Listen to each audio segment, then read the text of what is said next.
চৈত্র মাসের শেষ সপ্তাহ জুড়ে শিবের গাজন অনুষ্ঠিত হয়। চৈত্র সংক্রান্তিতে চড়ক পুজোর সঙ্গে এই উৎসবের সমাপ্তি ঘটে। গাজন হল পশ্চিমবঙ্গ ও বাংলাদেশে উদযাপিত হওয়া একটি সনাতন ধর্মীয় লোকোৎসব। আমরা দুটি ভাই শিবের গাজন গায়, ঠাকুমা গেল গয়াকাশী ডুগডুগি বাজায়। গ্রামে এমনকি কলকাতাতে বসবাসকারী অনেকেই মনে হয় ছোটবেলায় নিজের ভাই বা ভাইসম বন্ধুর সঙ্গে বগল বাজিয়ে এই গানটা গেয়েছে। আর কয়েকদিন পরেই চৈত্রের শেষ সপ্তাহে অনুষ্ঠিত হতে চলেছে সেই শিবের গাজন, যাকে কেন্দ্র করে শুরু হয়ে গেছে প্রস্তুতি। পশ্চিমবঙ্গ এবং বাংলাদেশের সনাতন ধর্মাবলম্বী মানুষেরা শিবের গাজনের মাধ্যমে নিজেদের ইষ্টের সঙ্গে মিলিত হওয়ার চেষ্টা করেন। তার জন্য অনেকে পুরো চৈত্র মাস ধরে পালন করেন সন্ন্যাস, যার অবসান হয় চৈত্র মাসের শেষ সপ্তাহে অনুষ্ঠিত গাজন উৎসবের মধ্য দিয়ে। আর গাজনের পরিসমাপ্ত হয় চড়ক পুজোতে। চৈত্র মাসের শেষ সপ্তাহ জুড়ে সন্ন্যাসী বা ভক্তদের মাধ্যমে শিবের গাজন অনুষ্ঠিত হয়।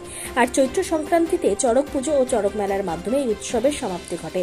সেই কারণে বিভিন্ন চড়ক পুজো কমিটির সদস্যরা চৈত্র মাসের শেষ সপ্তাহ রাস্তায় নেমে নাচ গান করে অর্থ সংগ্রহ করছে। শিব কালী সহ বিভিন্ন এমনই চিত্র দেখা গেল মঙ্গলবার কালিয়াগঞ্জের রাজপথে মহেন্দ্রগঞ্জ নাট মন্দিরে হওয়া চড়ক মেলা কমিটি বিভিন্ন দেবদেবী মূর্তি নিয়ে শোভাযাত্রা সহকারে নাচ গানের মধ্য দিয়ে পুজোর সাহায্য সংগ্রহ করছে। এবছর তাদের চড়ক পুজো 40 বছরে পদার্পণ করে। তাদের শোভাযাত্রা রাস্তার দুপাশের সাধারণ মানুষেরা উপভোগ করে। নিজস্ব সংবাদদাতা, খবর কালিয়াগঞ্জ। আমরা এটা প্রত্যেক বছর করে আসি, এটা আমাদের চড়ক পূজা বলা হয়। চৈত্র মাসে এই চড়ক পূজা আমাদের নাটমন্দির প্রাঙ্গণে আর 40 বছর উপলক্ষে আজকে এই পরিক্রমাটাও হচ্ছে।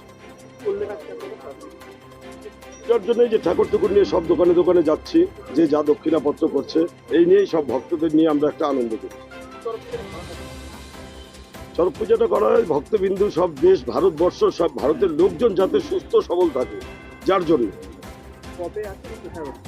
আমাদের এই চড়ক পূজাটা আগামী 31শে চৈত্র সোমবার মহেন্দ্রগঞ্জ বাজার নাটমন্দির প্রাঙ্গণে।